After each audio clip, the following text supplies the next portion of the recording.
Well, hey you guys, what are you doing? So I normally don't knit in my recording closet, but if you remember, Mr. Leipold did a sneak appearance in my last video, and I decided if I was in my closet, he probably wouldn't find me while I was recording this. So that is why I'm here.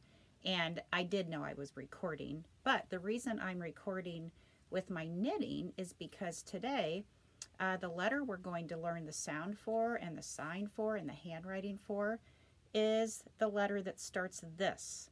And you probably know what this is. I dropped it. It's yarn.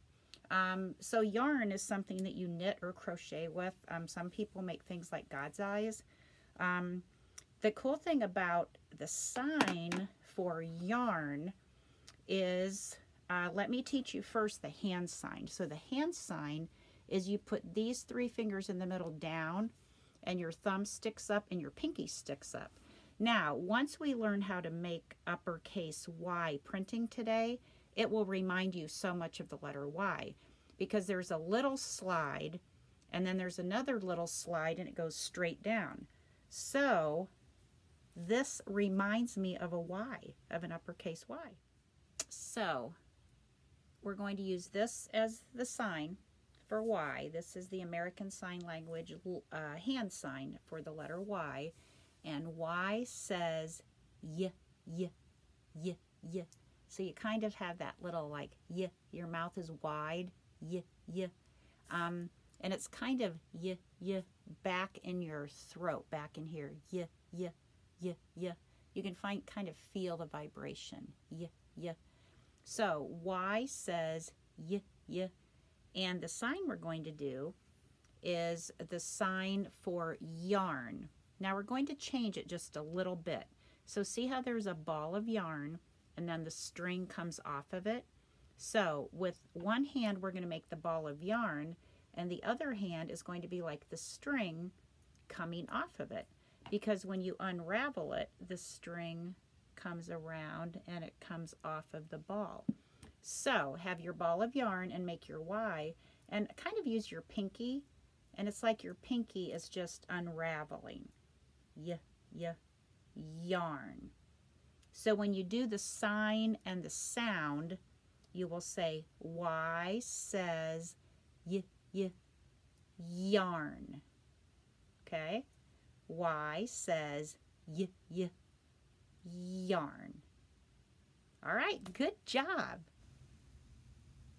Uppercase Y is made with 2 strokes. It's going to be a little slide starting at that starting corner, and then you pick up your pencil and you do another little slide upstairs, but then you stop and drop straight down. So it's a little slide, then another little slide straight down. So here's 1 stroke, and now this one is the second stroke. So that's the tricky part, this second stroke. See how I slide and then I go straight down, slide and straight down. So I've just separated the 2 strokes there so that you can see them. So when you put them together, you have a little slide, straight down. Uppercase Y can be pretty tricky when you use this font. Fonts are just the different styles of writing, okay? So you just have to practice, especially with that second stroke. Now, lowercase y is also a sliding letter, but it's a little bit easier. It's got 2 strokes, it's a little slide, and then you pick up your pencil, and there's another slide, but it slides into the basement, but right there, you don't drop straight down. You're going to keep sliding. It's not like uppercase where you dropped straight down. It slides all the way into the basement. So look at the difference carefully once you get your homework papers, and you'll be able to see it. Little slide, long slide. Little slide, long slide.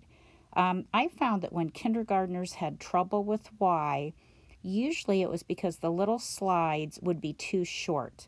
So in this next one, I kind of stop too soon And then I'm stuck with trying to figure out where to meet it, and it's not all the way down, and it's going kind of crooked.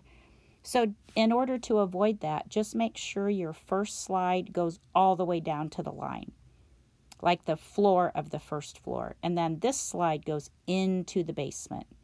So it is a descending letter. It goes into the basement. Now, there is another font called Handwriting Without Tears. It would be a twin. Uppercase Y would look like this. Little slide, long slide, just like lowercase. Now, it's going to be up to your teachers if they want you to do both of them, or if they want you to be able to pick. I like the ones that are twins, but that's just my personal choice. So be sure you listen to your teachers on that and do whichever way that they ask you to do it, okay? So enjoy the letter Y.